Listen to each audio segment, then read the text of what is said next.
Para esto hay que tomar en cuenta que la salida del frente del gobierno, producto de las elecciones del 90, ya sabemos, fue producto de que el imperialismo norteamericano manejó la situación de una manera tal que el que votara por el frente lo hacía dispuesto a que siguiera la guerra, aunque ya la guerra realmente estaba en su fase culminante, ¿no?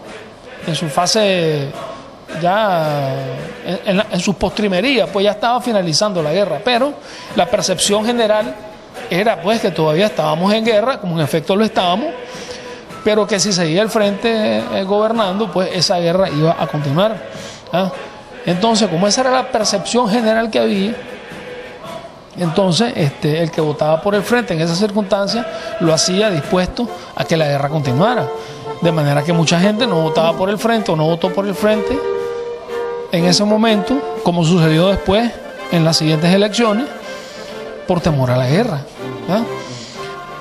Aunque prefirieran que el frente gobernara, no estaban dispuestos a que fuera a costa de la guerra y el bloqueo económico que también nos había impuesto los Estados Unidos, que es una cuestión que muy poco se menciona.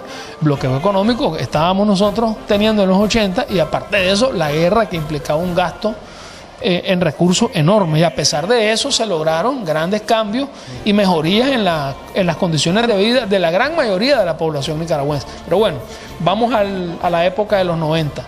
Se da nuestra derrota electoral, somos desplazados del gobierno producto del chantaje ejercido por el imperialismo, y viene y a la par de eso, ¿qué sucede? Se derrumba el campo socialista, la Unión Soviética, que fue el mayor desastre que ha tenido el movimiento revolucionario en toda su historia. Entonces viene una etapa en la cual mucha gente que había sido revolucionaria, otros que no habían sido, pero que habían sido amigos nuestros, aliados, etcétera, bueno, abandonaron al Frente Sandinista, abandonaron los principios revolucionarios, que son los famosos renovadores, ¿no?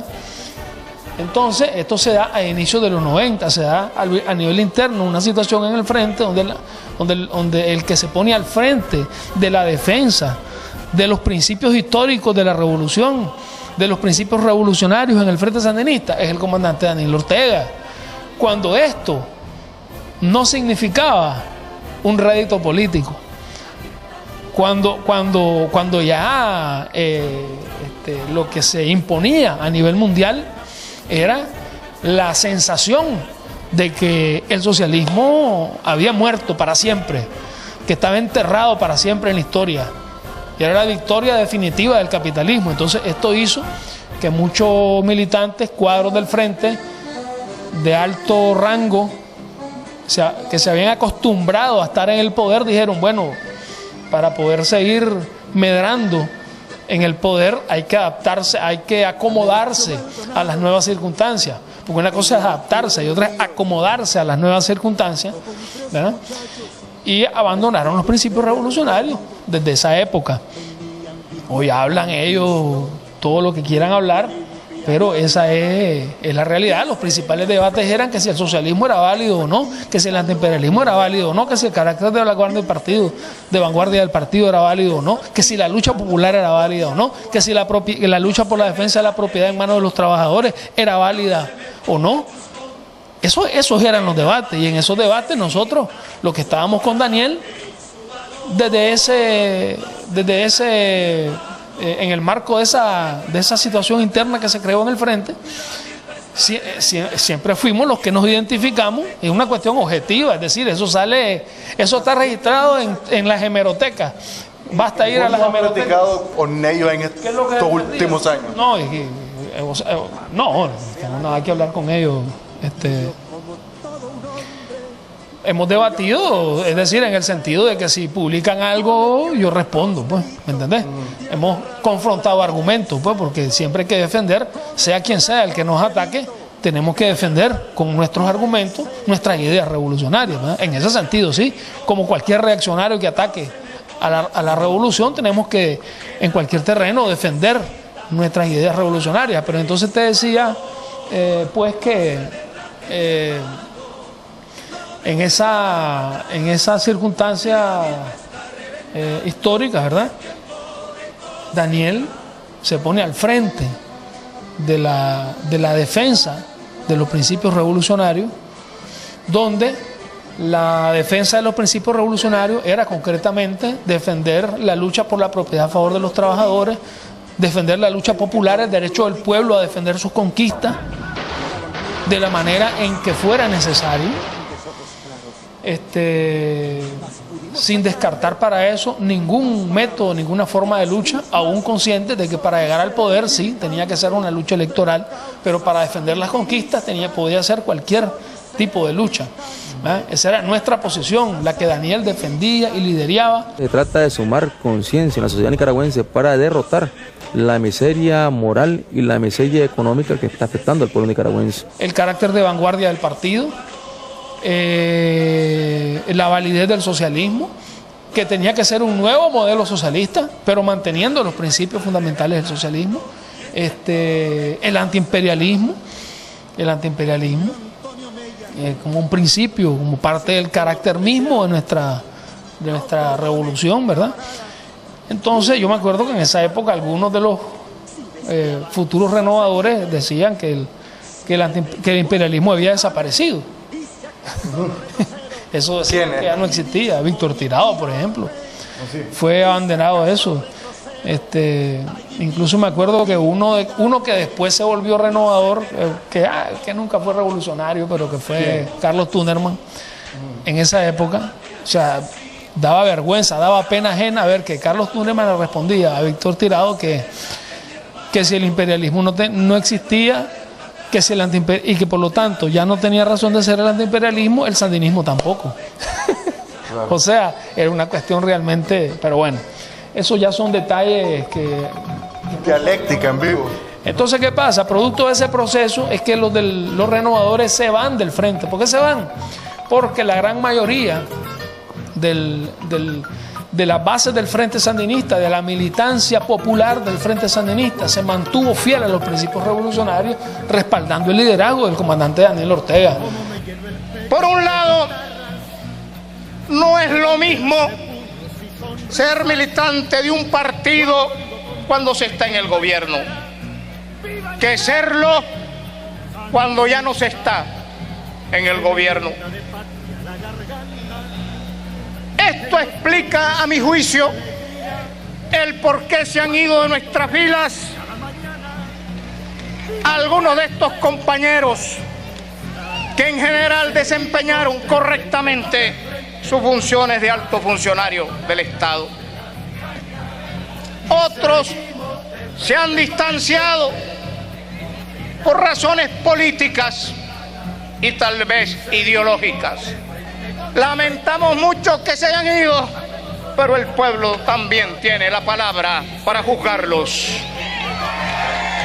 Quedaron en nuestras filas, sin embargo, centenares de miles de nicaragüenses, miles de héroes anónimas, muchos de ellos tal vez aquí presentes, han negado trabajadores políticos a tiempo completo, a quien nunca se les dio indemnización material ni más reconocimiento que la gratitud revolucionaria.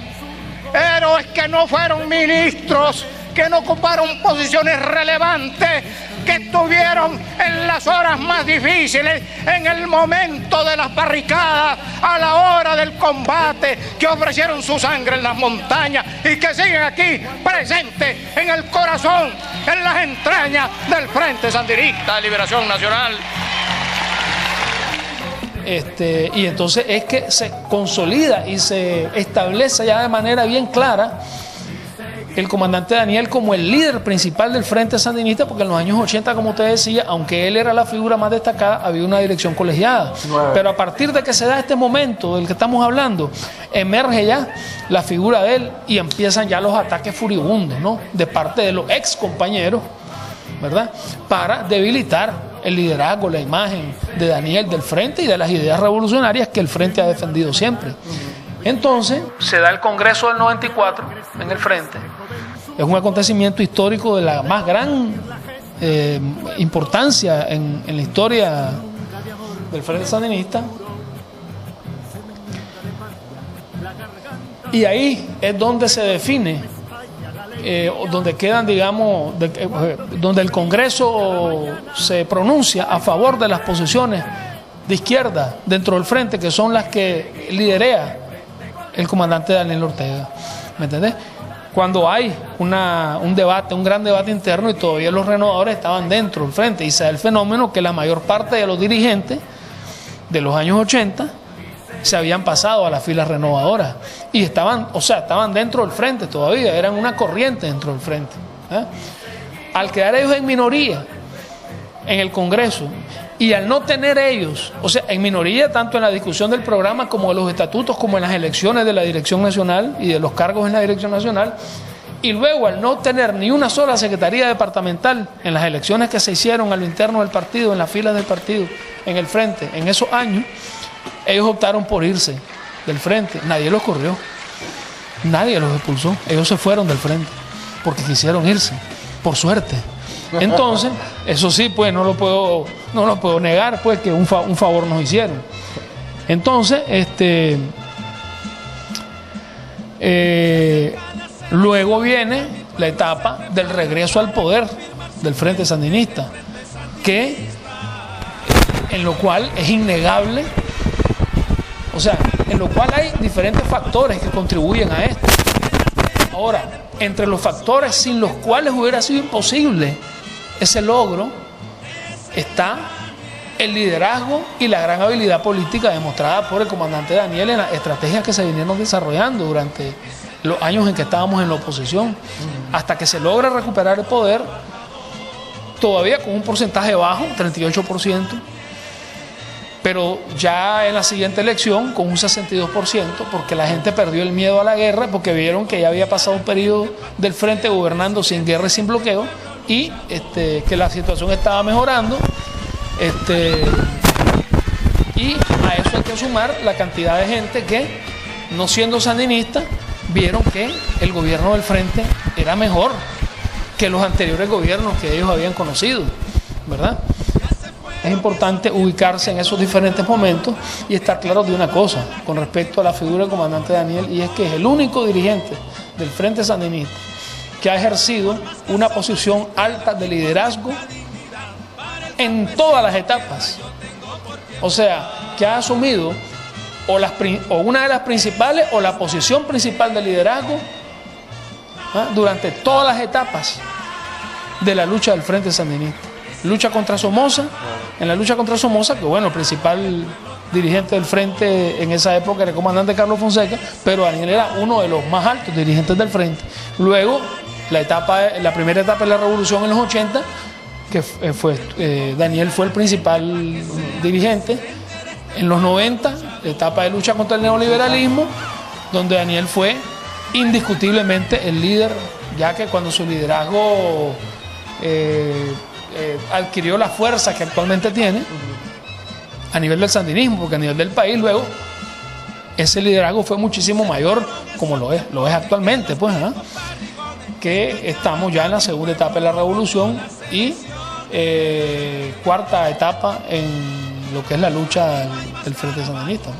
Bueno, para hacer una pausa porque hace falta más tiempo, pero el Datele, pues el tiempo es corto, entonces nos encontramos el próximo sábado para continuar esta entrevista con Carlos Fonseca aquí en Izquierda Visión, y nos despedimos con lo que está pasando en Argentina. Lo que le vamos a pasar es el videoclip ahí entero de lo que pasó hace unos días con el periodista Víctor Hugo Morales, a quien el gobierno de Mauricio Macri lo censuró, y aquí se lo vamos a pasar entero. Nos encontramos el próximo sábado para continuar con esta entrevista con Carlos Fonseca aquí en Izquierda Visión, la guerrilla comunicacional. Hasta la próxima, plomo.